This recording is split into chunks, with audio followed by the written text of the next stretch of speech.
Yeah, one of the primary issues driving my campaign that, I grew up with a father in local government, and I've seen city councils and, counties, supervisors run really well. And when they run the best is when they truly represent what the people want, who elected them to those positions. So I feel in California, we've kind of gotten our political agendas mixed up, where instead of serving the people that elect us to these positions, we start serving our own self-serving agendas. So part of my platform in running for San Clemente City Council is actually bringing the voice back to the people and representing what they want instead of what I personally want for myself.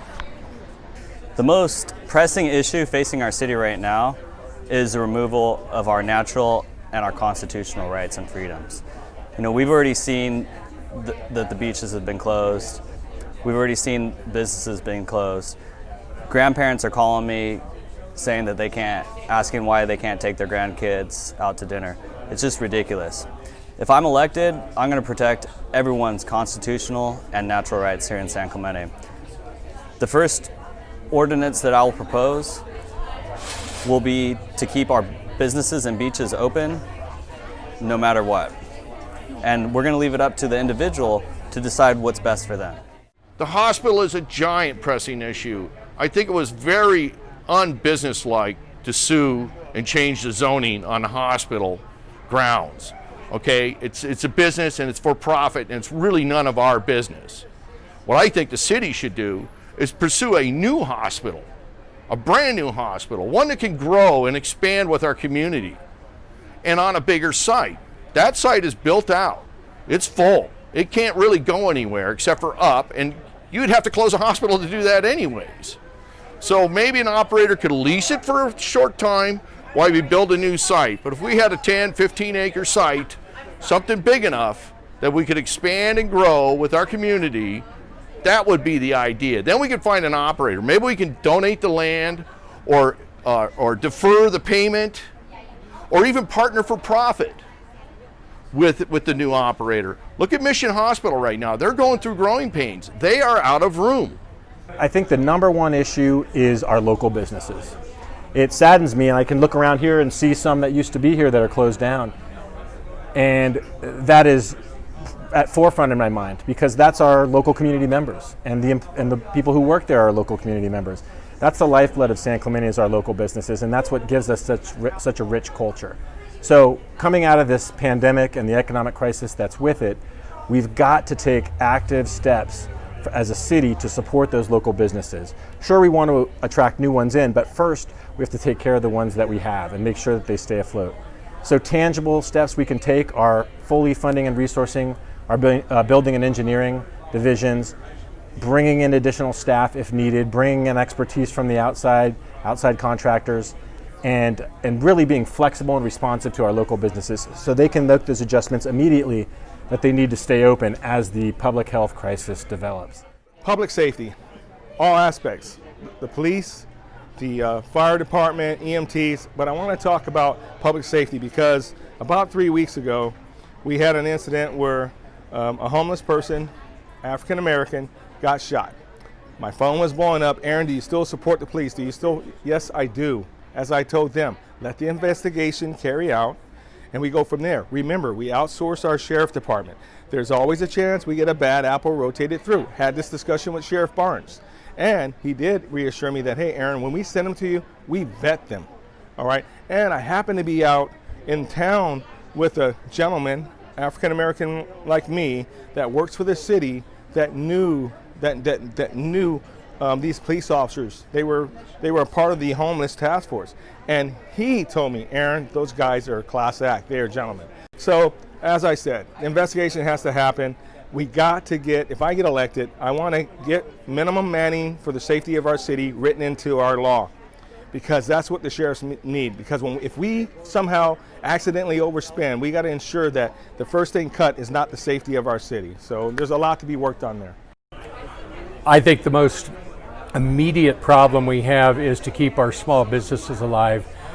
During this COVID crisis, we have many businesses on the brink and all over town, in the shopping centers, as well as downtown, up and down El Camino Real and along Del Mar. The last thing that we want to see is vacant storefronts and people struggling, and we need to help our businesses and help them succeed. The city has not always been a business-friendly city, but we have to change that culture and step up and help our businesses.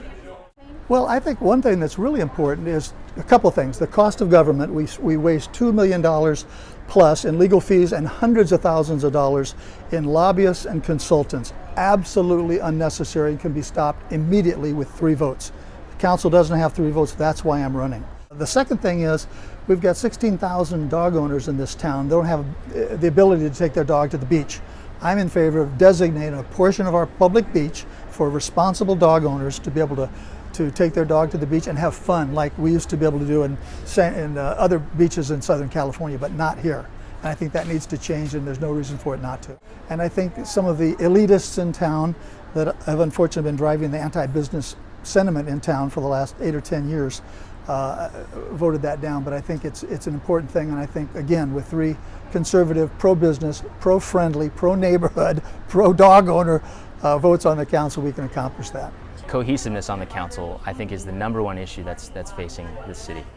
It's not just within the city council, it's also between the city council and the city staff, and I would argue also between the council and other cities in our surrounding areas. I think that's something that I bring to the table that maybe others don't as much, or I just feel like I have a knack for bringing people together. I've got 7 sisters and 1 brother. I've always been a mediator in every opportunity I've had, which led me into, as I mentioned, student leadership. And so if I were elected on the council, I think I'd be able to bring an air and a culture of collaboration and cohesiveness that would help us to get things done and do the hard work that's facing the city council right now, including hiring a city manager and balancing the budget, trying to support small businesses in the windfall of COVID-19, and tackling the issue of homelessness. I realized a while back that the city didn't have a lot of experience, or hadn't had anybody on council that had any financial experience, any professional financial experience, that is. I think the city's done a good job of managing the finances. I think we can do better going forward. I think one of the critical pieces, no surprise, everybody's talking about, is make sure that we get the right city manager. I want to find an A-lister. It's going to be necessary for us to have the right culture on council to attract an A-lister. And that A-lister, one of the main priorities for me will be ensuring that particular individual, that manager, has an ability to be able to manage the budget well. I work with attorneys all day long, so I have an ability to be able to understand how to, if you will, keep the meter off with the attorneys. So there's just a lot of finance stuff that's coming on the city that I think it's critical for us to be conscientious of, and #1, and #2, to have somebody that has some experience and some knowledge around the space, a real experience, I guess I should say. So, when I dipped my toe in the water on this campaign, as you and I spoke earlier, I spent 30 plus years on the road working in healthcare, working in various hospitals, seeing how things are going. I started reading the paper. Sean Raimundo of the SC Times would report about what was going on at council meetings. You just kept seeing deadlocks, or I kept reading about these people just aren't getting along. And I've led teams throughout my career, large teams, small teams, diverse teams, men, women, different ethnicities. It just didn't matter, different beliefs. But the common goal was you had to bring that team together to accomplish what we were trying to do. And I don't see that with our current city council, with our current city leadership. So there's not necessarily a pressing issue like a lot of folks have with the toll roads and such, but it's just this cohesiveness with the city leadership that needs to get along so that we can get solutions done.